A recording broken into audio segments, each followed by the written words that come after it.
안녕하세요. 김광삼의 찡꾸TV 김광삼 변호사입니다. 윤 대통령하고 명태균 시간에 어떤 공천 개입과 관련된 이제 녹취 파일이 민주당에서 공개를 했잖아요. 그러면 이게 과연 공천 개입이라고 볼 수가 있느냐, 또 이게 과연 탄핵 사유가 되느냐에 대해서 이제 법적인 쟁점에 대해서 오늘 좀 설명을 드리려고 합니다. 이 대화가 이루어진 날짜가 2022년 5월 9일이에요. 그리고 그 다음날 윤석열 대통령이 5월 10일 날 취임을 했어요.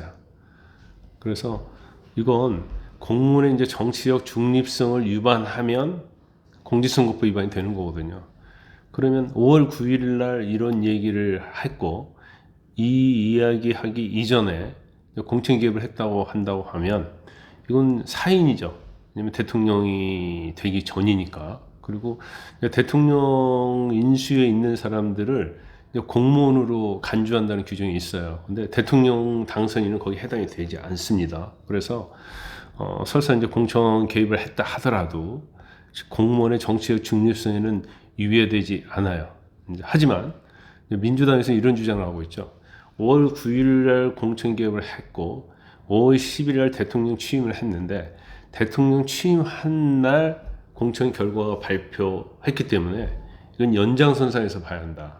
결국 5월 10일 날 대통령 취임하면서까지 그 영향을 행사했다고 봐야 한다. 이런 취지로 얘기를 하고 있어요. 그래서 제가 볼 때는 그냥 5월 9일까지만 이 얘기하고 공천 김영선 의원 해줘라고 했다 하더라도 이건 공무원의 정치 중립성을 위배한 것이 아니다, 이렇게 볼 수가 있는데, 이제 문제는 5월 9일로 끝나지 않고 이제 5월 10일 이후에도 공천과 관련된 대화를 하고 뭔가 해주라고 권유를 했다고 한다면, 그러면 이건 공천 개입의 전제 조건인 공무원의 어떤 정치적 중립성을 위반했다, 이렇게 볼 수 있는 여지가 있고요. 두 번째 문제가 되는 것이, 과연 김영선을 공천해주라, 이게 공천 개입에 해당하느냐, 이 문제예요. 명태균의 이야기에 의하면 전체적인 내용은 그게 아니었다는 거잖아요. 대통령이 공천에 개입하지 않았다. 단지 당에서 알아서 한다, 그런 취지로 했다고 하는데, 지금 17조짜리 내용을 보면 공천 개입에 해당한 것처럼 보이거든요. 근데 공천 개입이라는 것이 그냥 법적인 용어가 아니고 그 정치적 중립성을 위반했다, 이 내용의 전제가 되는 것이 이제 공천 개입인데, 그러면 김영선 의원이 경쟁력도 있고 하니까 해줘라고 이렇게 얘기했을 때 이게 과연 공무원의 정치적 중립성을 위반한 것이냐? 그냥 외형적으로 보면 정치적 중립성을 위반한 걸 볼 수도 있죠. 그런데 대통령 하기 전에 한 것이고, 또 대통령 하기 전에 했다 하더라도 공무원인 걸 전제로 한다고 하더라도 과연 이게 이제 공천 개입으로 볼 수 있느냐, 이런 약간의 이제 논란이 좀 있을 수 있어요. 그런데 저는 개인적으로 해석하면, 만약에 공무원 신분에서 했다고 한다고 하면 더군다나 대통령이 공천 개입에 해당할 가능성은 좀 높다, 저는 그렇게 보고 싶습니다. 물론 다른 이견이 있을 수 있겠죠. 또 하나가 이제 이 녹취 파일이거든요. 녹취 파일에 증거 능력이 있느냐, 이 불법적인 녹취 파일이기 때문에 증거 능력이 없다. 그러면 이 증거 능력이 없어버리면 공천 개입이랄지 공무원 정치적 중립성, 이런 위법사항은 아예 성립하지 않는 거예요. 왜냐면 증거가 없기 때문에. 그런데 우리가 보통 그 통신비밀보호법에서 이제 도청한 내용에 대해서는 사실 증거 능력을 인정하지 않고 있죠.